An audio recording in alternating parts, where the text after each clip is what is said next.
Hi there, welcome to the archives. So today I wanted to bring two books together that I've been reading over here. And I got to this section on Black and Blues that was talking about the Kingdom of Congo. And so I thought it was a good time to include what I've been reading about the Kingdom of Congo. Well, actually, this one's the Kingdom of Ndongo. But in Njinga of Angola, Africa's Warrior Queen. This one's written by Linda Haywood. The sun is like out, but so this one is Njinga of Angola, Africa's Warrior Queen. And this one is Dr. Imani Perry, Black and Blues, How a Color Tells a Story of My People. I'm trying this one today without the headset to see how it goes. I started watching the Manosphere thing on Netflix with Louis Theroux, I believe it is. Something about the Manosphere, right? And it reminded me of, I take a different approach now to a lot of incel red pill men, or the men in the Manosphere, I guess is what they call it. And I've been wanting to do a video on pity as an emotion, because I've been seeing, one of the comments was like, oh, poor lady. Right? And thank you for having pity for my situation. But that's usually how I approach a lot of this rhetoric, because when you really look at it, what I hear from a lot of these men is we just want to be seen, and we're not, and we feel really small. And we were told that we were the big ones and that women were the small ones. And now we're getting older. And you saw this early. I saw this from like high school, where a lot of my brothers were falling back, academically at least. They were going in a different lane. And I was being told to go in a particular direction, right?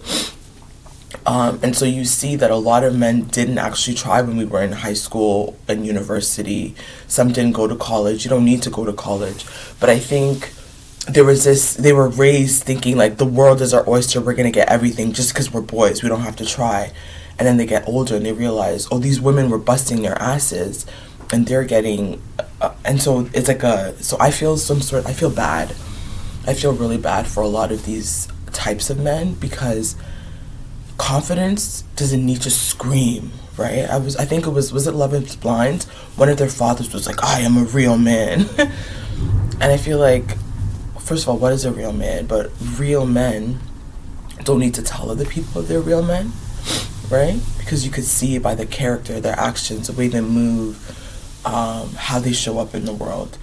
And you can also see from listening, I've only watched like half an hour of it, but you can tell there's this deep sense of betrayal. Like, oh, we were told something else and now we want to exit the matrix. I hear that.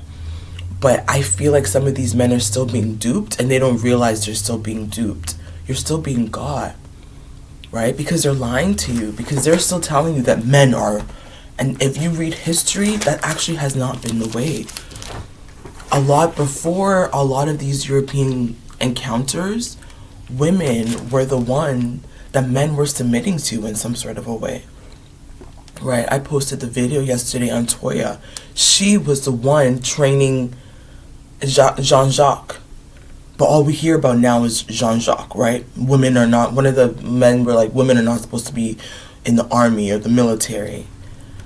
Women were historically the ones not only in the military, they were the ones leading.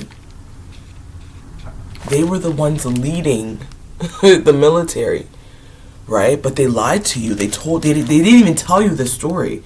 So these men are getting online, women have never invented anything a day in their lives. And you're like, you wouldn't have Zoom, you wouldn't have your phone, you wouldn't have so many things without the inventions of women. But they didn't tell you that part, because they knew it would make you mad, because you're fragile, right? So anyways, I just wanted to do some African history. I'll read this part and then I'll go a little bit into what this book says as well too. And so here it basically says the people The Congo people are an example. This is on page 55. It says the Kingdom of Congo was located in West Central Africa. Should I get a map? Let me bring my atlas, maybe. You know what? I might do another post because I'm just getting into this part. Maybe this first part will be on my thoughts on... I don't even really have thoughts on the incels yet, on the red pill manosphere thing yet. I feel bad. I'm sure they feel bad for me too, right? I'm sure they have pity. But again, if you have pity for me now, that's because your agenda worked, right? I saw a post yesterday that was saying, was it Sam Altman? Is it ChatGPT? Who owns ChatGPT? One of the tech boys was saying that AI is on purpose trying to make women with low economic advantages, right? They're trying to weaken us economically, so then we need to depend on men. But like, listen to yourself. Hear that out loud. Our strategy, we're putting money into something to weaken something so they no longer are competition. If this was a sport, if this was football, hear yourself. You don't do that with the weakest link. You don't waste that much amount of money, resources, manpower, training. You're not at the gym twice a day to fight the weakest link. You do that with your competition, who you think is actually going to win. So therefore, all a lot of these men are showing us is that they actually really do think that women are powerful. You see it. You know what we are capable of, right? But instead of being inspired by that, you're threatened by that. And as somebody that's been my story, right? Instead of being inspired by you, people get afraid. They start competing with you. Now they want to tear you down. It's like what they say women do, which is why I feel bad. Because a lot of them, I'm like, oh, if you could... I just finished reading Ian Williams's You've Changed. And for those people that are from Toronto, you know, is it Queen Street? You know the You've Changed sign by Cam H? It talks about that. So for folks that are familiar, it's a very Canadian book. The characters are based out in British Columbia, but you see Toronto influence because one of them lived in Toronto. But basically in Ian's book, You've Changed, it talks about a male character who's married. He's about 3 or 4 or 5 years married. He's a white man from Maine, small town Maine, so he grew up with this rugged thing. Nobody really took him seriously.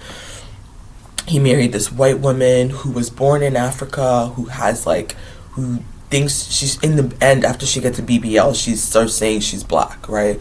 So it's giving Rachel Dolezal, it's giving identity crisis. These are the same thing that they claim the West have, right? And this character, he's not necessarily right-wing, but like you see that he's definitely not left-wing. Right, her black friends that come, he's talking about how they're woke and that kind of stuff. So you get this character. It's a very Manosphere kind of a character, right? White guy in construction, builds homes, does all the plumbing,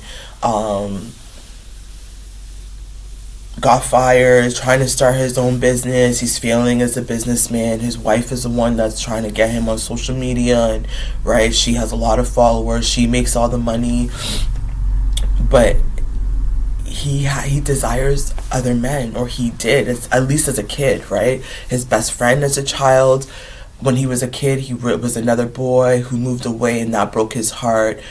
He found another friend to really, really connect with, and that's what I see when I watch Love is Blind, some of the characters, or even the Manosphere, is these men who are deeply, deeply desire other men. They really, really love other men. Like love in the sense of brotherhood, of I got your back, I want the best for you, you make me so happy, I wish I could be with you, but alas, my religion says I can't, and so I have to now be really loud about gay people, so nobody remember we talked about that with the pygmies. This is what we do. If I talk loud about them gays, you will never suspect I desire them. You will never suspect that I'm on Grindr. You will never suspect that when I go to the gym, I'm going into the locker room and the change room and I'm having a quickie with another man. You will never suspect it. If I tell you that I wish my son wasn't gay and I would disown my daughter if I put up, and that's all it is. It's airs. When you saw my performance, you saw right through it. Well, you didn't, but like I see right through it, right? And so for me, I can't take at this point in my life, when I know how hard it is to be true to yourself, when everybody's telling you to go one way and you are like, and that's what they're saying. I don't want to get caught up in that matrix, but you're caught up in it. I just want them to think that you're caught up in it. You cannot be yourself. And I personally can't take anybody seriously who's not living true to themselves, including myself, right? I'm finding that courage. I'm trying to be brave to be myself, because it's really, really hard. But that's all I see are these men who, like Beckett and You've Changed, they can't be themselves, right? And so I'll get back with some of the thoughts, but my initial thoughts is like, I just want to hug a lot of them. Because I'm just like, you also don't know how to be authentic. You don't know how to live in your truth. You're still seeking external validation. You still want to be chosen by women and by men. And because you're so insecure, you have to do the hyper superiority thing, right? I could be wrong. But I just feel like, it's like all of us. It's real. It's like all of our struggles, right? Just like the women are insecure. We need all of this makeup, and again, nothing wrong with any of that. Surgeries and clothing and cars, and it's just like everybody's so desperate to be accepted in this world that especially when you have money, which is why I do shame work. Because with shame, they can manipulate you. With shame, you're doing everything like these boys are to get to the top. I don't want to look like those losers. I got to be strong. I got to be powerful. I got to dominate. That's shame. When you worked on that shame, I don't care what you think. Respectfully, I don't care what you think. Because I don't need you to feel complete. It feels good to hear you validate me. It might hurt my feelings for you to devalue me. I don't care, right? And so when you work on that shame, when you don't need to be different than these people to feel good, it doesn't work on you. It doesn't work on you the same. And if I was to return to doing shame work, it would be with men like that. Because a lot of men are stuck in so much shame. That's narcissism. Narcissists are stuck in shame. They can't look at the shame. I don't have no shame. I am not ashamed. One of them was like, everybody thinks I'm not happy. I'm very happy. I'm sure that means you've heard people tell you you're not happy enough. And I get that. People are like, she's not happy. She's faking it. Well, I'm not always happy. But I'm also very honest about when I'm not happy. Right? So I don't have much thoughts. I'm going to leave that and I'll come back and do the Kingdom of Congo. And this all reminds me of why I love this work. I love sharing this information because a lot of us didn't get it. I didn't get it. And so I was raised not knowing that women were actually very powerful. Women were not even just equals, but like really, really elevated, right? I knew about Santwa, but that was it. We didn't really grow up with, even as an African in Jinga, right? Oh, women were leading. They were training. Oh, they were the warriors. Oh, so... Let me sit with that. And I think a lot of men are struggling with that because they weren't told this. It was hidden for them. It was erased from them. And now they're dealing with all of their ancestors. Right? Imagine dealing with somebody from Njinga's lineage, a woman from her lineage, and you're trying to tell her she needs to submit. She doesn't know what that means because that's not in her DNA. She comes from warriors who were fighting battle. She comes from women who were teaching men how to fight. She comes from women who were leading men into battle, right? And so now your Christianity, your Islam, your Judaism, what are some of the other ones? Hinduism tends to tell the truth about it. Same with Buddhism. But even there's like a patriarchal male supremacy thing, right? And I think if more people actually read, if more people actually visited the history books, they would see that they're being lied to right now. And they would see that the people lying to them are just trying to make money. These are just influencers that know that like clickbait makes them money. They know if they say something controversial, it makes them money. But again, remember when I did it, you didn't like it, right? You saw right through it. And so that's all I'm gonna say. I don't have much, I don't have anything. I feel bad for them, so they could feel bad for me as well too. But again, if you do feel bad for me, it's because you guys work so hard to make sure that like I would be economically. And again, not to say that I didn't engage in self-sabotage, right?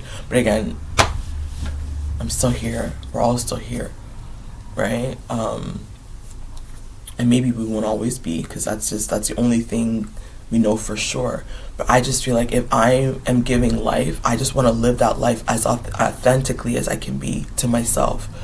I don't want to continue living life for other people, trying to make other people see my worth, right? If you don't see it, you don't see it. If I have to tell you, hey, I'm worthy, hey, then you're not the right audience, the right people. Anyway, so I'm going to end it there because I'm just going on and on. I'm going to be back and I'm going to do the Kingdom of Congo, okay? Until next time, in solidarity.